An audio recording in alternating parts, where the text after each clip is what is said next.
के चेले पतरस और यूहन्ना, आपने नाम सुना होगा। यीशु मसीह के दो चेले हैं, पतरस और यूहन्ना, और वो प्रार्थना करने के लिए जाते हैं मंदिर में, जहाँ पे प्रभु यीशु मसीह की आराधना होती है। प्रार्थना भवन में जाते रहते हैं और फाटक के पास, वहाँ पे एक सुंदर फाटक होता है और सुंदर फाटक के पास एक भिखारी लंगड़ा रहता है और उसको लोग उठाकर वहाँ पर रख देते हैं, छोड़कर चले जाते हैं और वहाँ पर बैठ के वो भीख मांगता रहता है। वो जन्म से लंगड़ा रहता है और वो जाते हैं वहां से। प्रभु यीशु मसीह के चेले पतरस और यूहन्ना जाते हैं आराधना करने, और वही घटना मैं आपको बता रहा हूँ। यहाँ पे लिखा है प्रेरितों के काम 3 अध्याय, उसके पहले पद से पढ़ेंगे। यहाँ पे ध्यान से सुनेंगे, बात कोई नहीं करेगा। पतरस और यूहन्ना तीसरे पहर प्रार्थना के समय मंदिर में जा रहे थे और लोग एक जन्म के लंगड़े को ले जा रहे थे। कब से लंगड़ा था वो? जन्म से ले जा रहे थे। और लोग, और जिसको वे प्रतिदिन रोज मंदिर के उस द्वार पर जो सुंदर कहलाता है बैठा देते थे कि वह मंदिर में जाने वाले से भीख मांगे। वो जन्म से लंगड़े व्यक्ति को लोग उठाकर वहां पे जो आराधना का प्रार्थना भवन का जो फाटक था, गेट था, वहां पर लोग छोड़ दिया करते। उस फाटक का नाम था सुंदर फाटक। क्या नाम था उस फाटक का नाम? सुंदर फाटक। और वहां पर लोग उसको रख दिया करते थे कि जो भी आराधना में, जो प्रार्थना भवन में प्रवेश करते उससे कुछ मांग ले, भीख मांगे, वो भीख मांगता और उसको छोड़ देते थे। और उसी समय परमेश्वर के चेले पतरस और यूहन्ना, जिसके परछाई से लोग चंगे हो जाते, पतरस, समझ रहे कि नहीं? और वो यीशु मसीह के 2 चेले जा रहे थे मंदिर में प्रार्थना करने के लिए, प्रार्थना भवन में। और जाते जाते उस भिखारी ने देखा कि 2 लोग आ रहे हैं, पतरस और यूहन्ना, जो यीशु मसीह के चेले थे। और उस भिखारी ने, उस लंगड़े ने कुछ पाने की आशा से उनकी ओर देखा और चाहा कि कुछ इनसे मिल जाए, कुछ मिल जाए।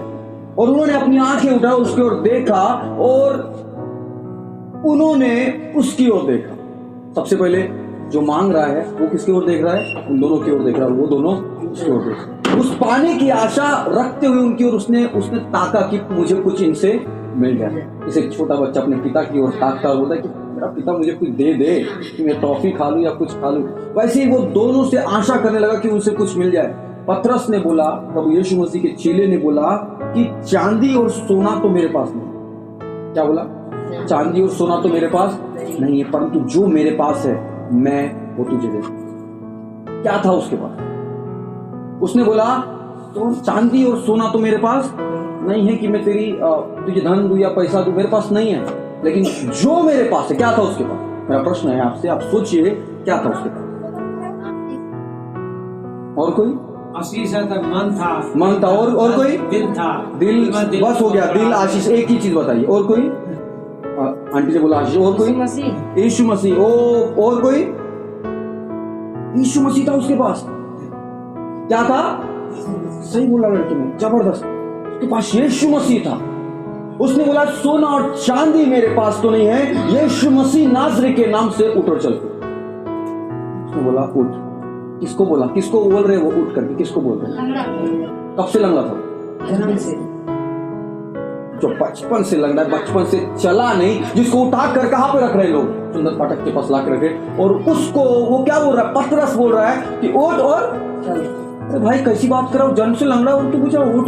कैसी बात कर रहे हो भैया? थोड़ा सेंस वाले में तो समझने लायक बात करिए आप यार। वो जन्म से लंगड़ा और आप बोल रहे हो उठ और चलिए फिर? ये कैसी बात है? मजा ले रहे हैं। बोले यीशु मसीह के नाम से जो मेरे पास है। इसका मतलब ये था कि उसके अंदर यीशु मसीह था, उसके अंदर चंगाई की सामर्थ थी, उसके अंदर अलौकिक सामर्थ वास करती थी। और वो अलौकिक सामर्थ कोई नहीं है, और वो पवित्र आत्मा है। वो यीशु मसीह है जो बीमारों को चंगा करता, जो लंगड़ों को चलाता, जो अंधों को देखता, जो बहरों को सुना सकता है, वो यीशु मसीह। हालेलुया। आज मेरा प्रश्न है, आपके पास क्या है? उसने बोला मेरे पास सोना चांदी तो नहीं है, मेरे पास जो है वो देता है। आपके पास है? मेरा प्रश्न है, बस आप सोचिए। अगर यीशु मसीह है तो दिखना चाहिए। पता ये लोग अपने परिवार को छोड़ दिए थे, ये जो पतरस और यूहन्ना है, सब कुछ छोड़ देते। मच्छी पकड़ना छोड़ दिए थे उन्होंने, मछुआरे थे, मछली पकड़ना छोड़ दिए, व्यवसाय छोड़ दिए जो परमेश्वर को पसंद नहीं, परंपराओं से जो चले जा रहे वो उनको जो पसंद नहीं था वो सब छोड़ दिए थे। अब यीशु मसीह इनके पास आया, इनके अंदर आया, इनके जीवन में आया। पता जब तक आप और मैं परमेश्वर के लिए कुछ छोड़ेंगे नहीं ना, तब तक प्रभु आपके पास नहीं आएगा। कहीं पे भी जाके सुन लीजिए, किसी भी की एक बात बता रहा हूँ। यीशु मसीह ने बोला जब तक कि तू अपने आप का इनकार ना करे और अपना क्रूस ना उठाए और मेरे पीछे ना हो ले, मेरा चला। यीशु मसीह के पीछे चलने का अर्थ है, यीशु मसीह के चेले होने का अर्थ है कि आपको बहुत कुछ चीजें छोड़नी पड़ेगी जो आपको नहीं पसंद, जो सॉरी आपको पसंद है। सकरा है वो मार्ग जो स्वर्ग को जाता है, चौड़ा है वो मार्ग जो नरक की ओर जाता है। चौड़े मार्ग में बहुत लोग चलते हैं, समझ रहे कि नहीं? सकरे मार्ग में बहुत कम लोग चले। क्यों? कठिन मार्ग में थोड़ा आपको बहुत कुछ त्यागना पड़ेगा, समझ रहे कि नहीं? बहुत कुछ त्यागना, जो संसार को प्रिय, जो आपके शरीर को नुकसान पहुंचाती है, वो चीजें भी छोड़नी पड़ेगी। पाप है, परमेश्वर की चीजों को जो नाश करने वाली चीजें, पाप छोड़ना पड़ेगा आपको।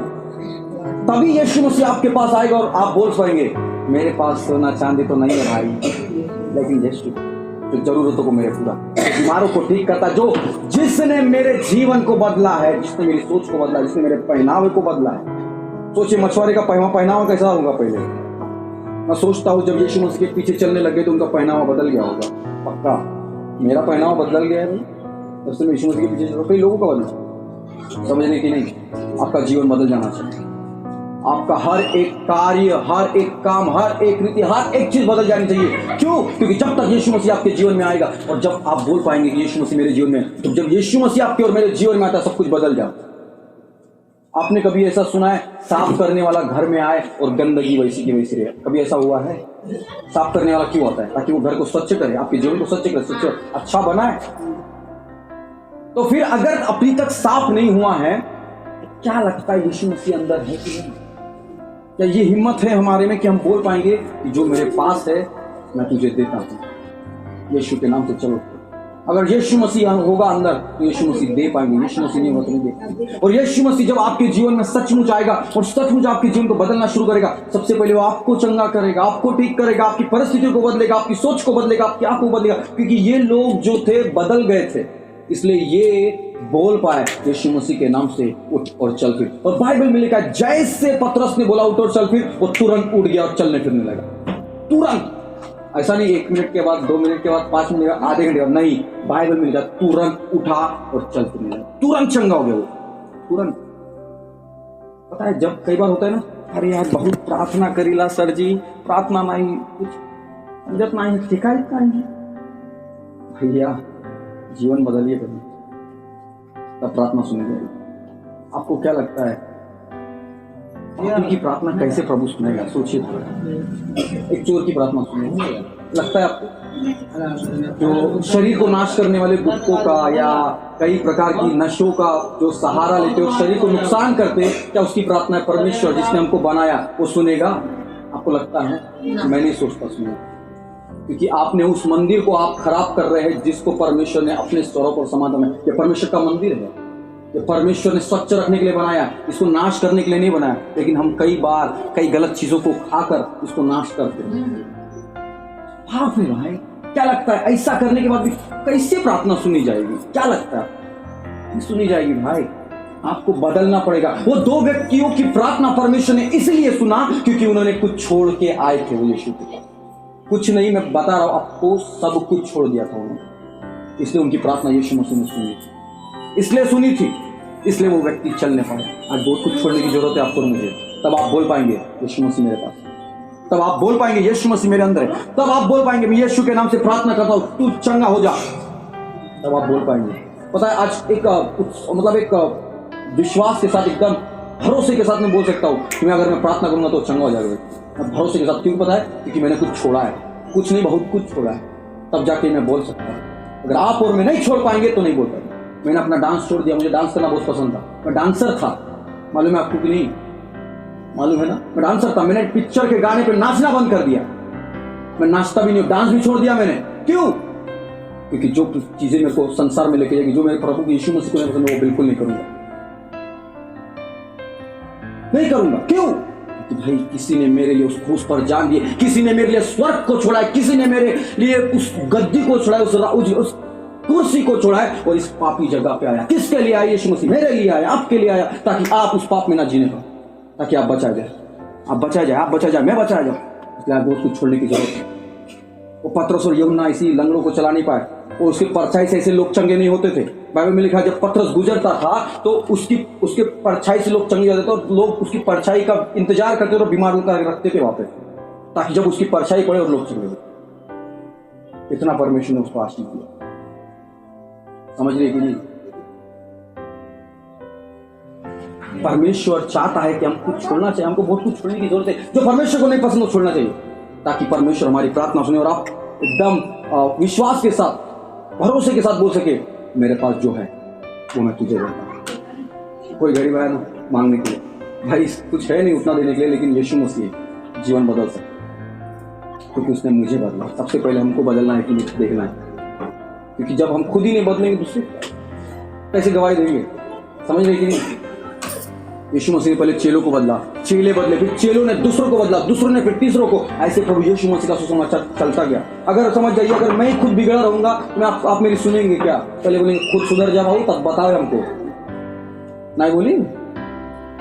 इसलिए हमारे जीवन में हमको बहुत कुछ छोड़ने की जरूरत है। तब आप बोल सकेंगे नहीं भैया जी आप गलत बोल रहे, हमारे पास यीशु मसीह है। कारण कि हम बहुत कुछ छोड़े हैं, और तब यीशु मसीह हमसे प्यार करते हैं। पता जब शादी हो जाती है, बताइए आप शादी या फिर जानते, शादी की कीमत आप समझ सकते। जब इंसान की शादी हो जाती है तो पता है अपनी पत्नी के लिए पति बहुत कुछ छोड़ देता है, नहीं छोड़ते? क्यों? ताकि उसकी पत्नी उससे खुश रहे। गलत बोल रहा हो क्या? बात मत करिए, रुक जाइए, रहने दीजिए। तो छोड़ देता है, क्यों? ताकि उसकी पत्नी उससे खुश रहे। और पत्नी वो चीजें करती ताकि अपने पति को खुश रख सके, नहीं करती।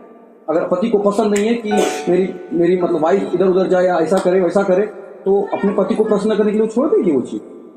नहीं छोड़ी, नहीं छोड़ी, छोड़ दी बस। तो बताइए हमारा मसीह यीशु मसीह के लिए बात मत करिए, रहने दीजिए।